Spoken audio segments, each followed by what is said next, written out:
Hey everybody, this is D Hunter bringing another action figure review. Today, we're going to look at the McFarlane DC Multiverse Batman The Dark Knight Returns Joker action figure. I got this figure at Target today. I gave them the DCPI number, they had to put it in the back room, but here we go. This is part of the Collect to Build a Horse action figure wave. Get all 4 figures, you can build a horse. Now I've been looking forward to this wave for a long time. Of course, I'm a big fan of The Dark Knight Returns. It's a huge story in Batman's history. So let's go ahead and check out the packaging. As you can see at the top, 22 moving parts, McFarlane Toys, ages 12 plus, DC Multiverse, the Joker, Collect to Build a Horse. This is the first figure in the wave. Here he is in the package. Looks like he has one alternate hand, totaling 3 different hands. He also has a knife. Looks like he also has the horse's head and saddle. I see a collector's card and a display stand in the background. I noticed the Joker here has a trigger finger. I bet he was originally intended to come with a gun. But of course, Warner Brothers has this no-gun mandate. No officially licensed DC figures are allowed to come with guns in any way, shape, or form. Let's go ahead and check out the side. The Joker from Batman The Dark Knight Returns. Other side, somebody says the Joker. The bottom, a bunch of credits, and there is a barcode, in case that helps anybody. And on the back side, here's Batman with the horse complete. Here are the parts of the horse you get with this figure. Here are instructions how to build a horse. And here is the rest of the wave. So with no further ado, let's open him up. And I did end up getting 2 of these figures. One of which to open and enjoy, and the other one to keep unopened in my complete 6 and 7 inch unopened Batman-related action figure collection. And here's my entire complete unopened collection of McFarlane's DC Multiverse Batman The Dark Knight Returns Build a Horse wave. All 4 figures and the 2 variants, so all 6 figures unopened. Alright, now that we got this figure out of the package, here he is with all his accessories laid out. He does come with a display stand, a collector's card, 1 alternate hand, totaling 3 interchangeable hands, a knife, and then the pieces of the horse, the head and the saddle. Joker here is part of the Batman Dark Knight Returns Collect to Build a Horse wave. But before I look at the accessories, let's talk about and check out the actual figure. So this is Joker in his iconic white suit for The Dark Knight Returns, which has been homaged so many times over the years. Let's take a look at him. Starting with his face here, it is ugly, but that is part of the gritty art of The Dark Knight Returns. It really captures that aesthetic, I'd say better than any of the figures I've seen before. Both the DC Direct and Mayfic ones kind of got the feminine side. Mattel made it pretty normal looking. This guy looks amazing. It looks ugly, but it's supposed to. Looks evil. His hair, wavy, not solid green. A little few different colors in there. His eyes look scrunched up. Mouth has that sinister smile. They really captured it, if you ask me. Looks very familiar. Tie floating in the wind. Now, one odd design choice. The jacket is made of this odd sort of material here. You can see the texturing. Definitely different from the other figures, and it's sort of accurate to his appearance on the TV show, I believe. Purple shirt underneath. You can see it poking out here. It's all done very well. Double jointed elbows. Looks like single jointed knees, and that's fine. Dress pants. Purple shoes. I am really liking what I'm seeing so far.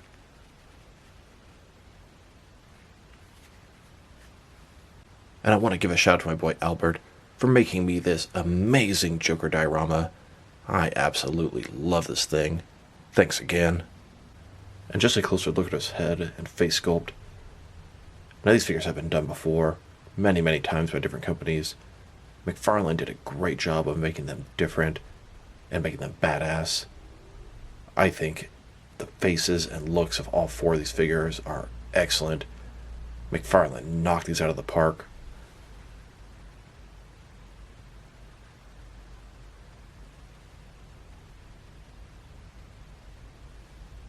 And then, here's the figure broken down as far as he can go, with all of his removable parts detached. And one thing I wanted to talk about, the Joker had kind of a weird design to him in these comics. Kind of feminine, a little bit of a homosexual vibe to him, as he's putting on lipstick and the way he looks. Now looking at his feet here, almost looks like high heels, and I'm gonna assume that's accurate to the comic. Just one little detail. Now let's take a look at his accessories, and let's start off with the boring stuff. Here's his display stand. Typical McFarlane stand, black perfect circle, says DC at the bottom. It's got one peg for the peg holes on his feet. Very thin, very basic. Now let's look at his collector's card. As you can see, it's an image of the Joker fighting Batman. He's holding his knife. The Joker from Batman The Dark Knight Returns. On the back side, there is a description. If you want to read that, go ahead and pause now. Here are the horse pieces Joker comes with, both the head and the saddle. Head looks pretty good. It's got a little articulation in the neck. And it looks like it's going to be some basic articulation here. He's got the harness, the strap, black eyes. Detailing, it's good. Not super detailed, but I'd say just about right. Then we have the saddle here. It's got some area for the feet. A little handle here, made of a rubbery, sort of bendable material. Here's the horse fully assembled. It's kind of a bold move, McFarlane doing the collect to build a horse. I personally would expect them to do collect to build the mutant leader, giving you a fifth figure. This is something different, and honestly, came off really cool. My first thought was, oh, that's really cool, but I wish I get the mutant leader. But Batman just looks so badass on the horse, and is iconic from The Dark Knight Returns. Now let's look at his hands. He has a total of 3 of them, 1 right hand and 2 left hands. The right hand is a trigger figure hand, so I'm going to assume he was originally supposed to come with guns. But of course, Warner Brothers has a no-gun mandate. Any officially licensed DC figure from pretty much any company cannot come with guns. Unless they're really, really expensive like Hot Toys. Now his right hand comes out really easily, even though he doesn't have any alternate right hands. Maybe at one point he was going to. I like that they still give us the trigger hand, because Joker definitely used a gun in this book more than once. Left hand has 1 open hand and 1 fisted hand, and I'm already having some stress marks on my left peg. Probably an isolated incident with my figure, but be careful when swapping out the hands. Here he is with his first pair of hands. His only right hand, trigger figure hand, which is kind of funny because he comes with a trigger figure hand to hold a knife, but that's a whole other story. And his left hand is an open hand. Looks like he could be able to hold something large, or possibly a choking hand. And here he is with his other left hand. This is his fist. Here's his knife. I mean, it's a knife, not too much more to say. Silver blade. Handle has some basic sculpting details on it. Yeah, the Joker definitely used a knife in the book. I remember him stabbing the shit out of Batman. But he really needed a gun. Perhaps one of those poison dolls. Plenty of accessories he could have come with. But I'm happy with what we got. Although I always want more. Here's Joker, holding his knife. With his trigger figure hand. Now I'm going to also comment, this knife is very rubbery. Far too much so. And when I say it's rubbery, McFarlane goes from one extreme to the other. His ton of accessories are far too large to fit in their hands. This knife is also pretty large, but God, it's hard to put in because it's so rubbery. I mean, look at this thing. Completely just bends. And the handle when trying to put it in. Oh my God, that was very difficult. It's just so rubbery. Don't really like the consistency of the knife. Now a couple of other accessories he could have come with. And I'm not complaining about the lack of accessories. Very impressed with McFarlane's sculpt, their quality for the most part, and their price point. But, always want more. Here's a gun, and it's not McFarlane's fault the figures cannot come with guns. That is Warner Brothers. This is the gun that came with the old Dark Knight Returns DC Direct Joker figure. Pretty big gun. Should fit in good with McFarlane figures. Here's the Joker holding this gun. It is just a little bit too big for his hand. You can't fit it in there though. Here's Joker holding another McFarlane gun. This one came with the Spawn Soul Crusher figure. His finger's a little bit too fat to fit into the trigger properly, but it looks pretty decent. Then we have this little doll. This came with a DC Direct Dark Knight Returns Joker figure. I believe its name was Bobby in the comic. In the comic, it had one of the filthiest mouths you could imagine, cussing and saying this was one of the most offensive things. It would fly around and then release Joker toxin. It had sort of a sister. I wish I had a second one of these dolls so I could have 2 for Joker, but I'm really happy to have at least this one. Here's Joker, messing with this doll, as it's probably cussing him out left and right. And then speaking of accessories, if you wanted a head with a batarang stuck in his eye, the swappable head from Mattel's DC Multiverse line fits in really good with this McFarlane Joker.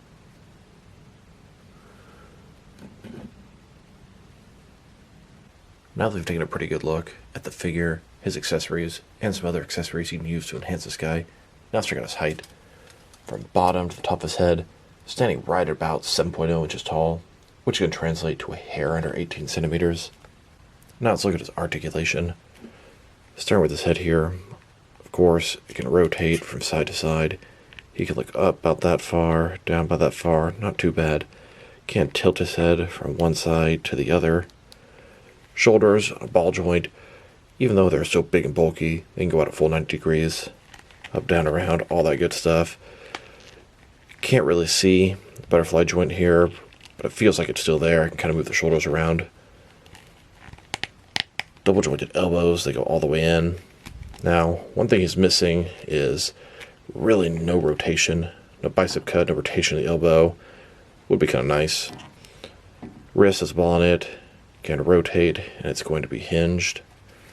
In his torso here, now it looks to be one solid piece up here, and then he's got a ball joint. His waist can rotate around, go forward and back. Legs go about this far, not quite do the splits. Not a ball joint, but a similar type idea. Rotation, a little more than I expected, although you still don't get much.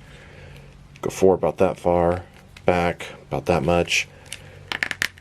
Single jointed knees go back a little bit more than 90 degrees. And then his ankle, forward, tilt, rock, and it can rotate.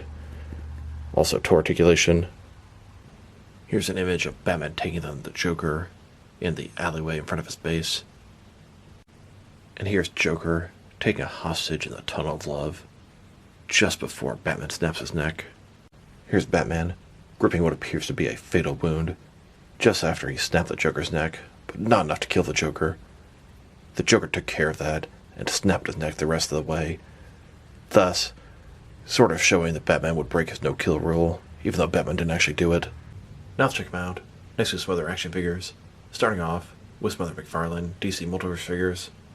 Here's the Joker next to Batman from The Dark Knight Returns. What an amazing combination. Add in Superman and Robin, and here are the core characters from McFarlane's The Dark Knight Returns Build-A-Horse wave. Here they are, with the horse. Then, add in the Platinum Chase variant, unpainted artist-proof figures from the wave. And then, add in the Armored Batman, both the Standard and Blue Edition, and McFarlane's Dark Knight Returns collection is growing. But wait, there's more. Add in the Dark Knight Returns 2-pack Superman vs. Armored Batman, and you've got McFarlane's complete Batman the Dark Knight Returns collection, and I would welcome it if they made more figures. Now let's check him out, next to some other McFarlane Joker figures. Here he is, with the Arkham Asylum Joker, then next to the Rebirth Joker, and here, with the White Knight Joker, then with the Mortal Kombat 11 Joker, and here, with the 3 Jokers. Here's the Dark Knight Returns Joker, next to the Joker Batman robot from Batman Beyond Future's End. And now, next to the Joker head from The Last Night on Earth, which is kind of like an entirely different Joker figure. Here are all the different Joker figures McFarlane has made so far. The next one I'm aware of is going to be the bloodied up version of the Mortal Kombat 11 Joker, and then I guess the Joker Dragon. Here's this Joker, next to McFarlane's Harley Quinn figures. Then, next to the Batman Who Laughs, which is essentially a Batman-Joker hybrid. Now let's check him out, next to some other recently released McFarlane DC Multiverse figures. Here he is, next to a couple of Lex Luthor figures. Then, next to Superboy Prime and the Dark Knight Returns Armored Batman Blue Edition. Here he is, with a couple of Lobo figures. And here, with the Batman Beyond Unmasked Batwoman and the Atomic Edition of Blight. Then, with the Speed Force Flash from Zack Snyder's Justice League, and Reverse Flash from DC's Rebirth Comics. And here, with the Dark Knight Returns, Superman vs. Armored Batman 2-pack. Here's Joker, next to a couple of General Zod figures, and next to the Future State Batman and Dark Detective. And now, next to the Rebirth Batman and the Infinite Frontier Robin, here's this Joker next to the Batman 3 Joker's wave. And now, next to all 3 different variations of McFarlane's Swamp Thing Mega figure, and here, next to McFarlane's The Batman Collection. And finally, here he is next to the collective build of Frost King wave from Justice League Endless Winter. Now let's check him out next to some other Dark Knight Returns Joker figures. Here he is next to the DC Direct Batman The Dark Knight Returns Joker figure. This is the original, the first 6 and 7 inch Joker figure from The Dark Knight Returns. I have 2 variations. There is a third one that I'd love to track down. It's from a 2-pack with Batman. Then, next to the Mattel DC Multiverse Dark Knight Returns Joker, also a very nice figure. And here he is with the Mafex version. Here are all my Dark Knight Returns Joker figures. Which one is your favorite? Drop me a line in the comments below. I think this McFarlane one is my favorite, although I'm really fond of both the Mafex and Mattel versions. Here's the Joker next to a custom Bruno from The Dark Knight Returns. It was heavily implied that she worked for the Joker in the comic. Now let's check him out next to some action figures from different various companies to see how it fits in both scale and style wise, in case you want to know which lines you can mix them with. Since he's a McFarlane figure, they're typically the 7-inch scale. I'm going to start off my comparisons with some of the larger action figure lines I collect and work my way smaller, and I'm going to include as many Joker figures as I can during these comparisons. Since we already compared him with all the other McFarlane Joker figures, here he is with a bunch of other McFarlane figures.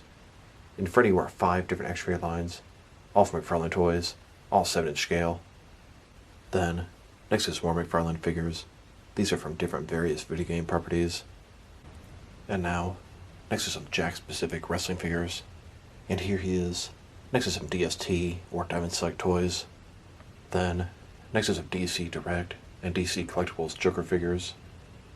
And here, with some NECA figures. Then, next to some Mattel wrestling figures. And now, next to some Jazzwares AEW wrestling figures. And here he is, next to some Mezco 112 collective figures. Then, next to some Mattel DC Universe Classics and Multiverse Joker figures. And here, next to some Mafex Joker figures. Then, next to some Hasbro Marvel Legends. And here, next to some SH Figure Arts Joker figures. And finally, next to some Jazzwares Fortnite figures. So overall, this is a fantastic Joker figure. It's a great rendition of the artwork from Batman The Dark Knight Returns into action figure form. Now, although I prefer my Joker to be more of a modern Joker to enhance my overall action figure world building, this guy is very well done. This guy's articulation is pretty good, missing some rotation with the arms that would really benefit him. Sculpt and paint job are excellent, top notch. Accessories, a little bit disappointing, but it's not McFarlane's fault that he can't come with a gun. If I were to rate this guy, even with the articulation limitations, I'm still going to give him an 8 out of 10. I think he looks fantastic just like the artwork, and they did a great job with this figure this entire wave. So this is D Hunter. Thank you guys for watching this video. If you liked the video, press like below. If you have anything you want to say about the video, add to the comment section. If you want to see additional action figure reviews from me, press subscribe. I do appreciate when you do that. Once again, this is D Hunter. Thank you guys for watching this video, and I'll talk to you guys real soon.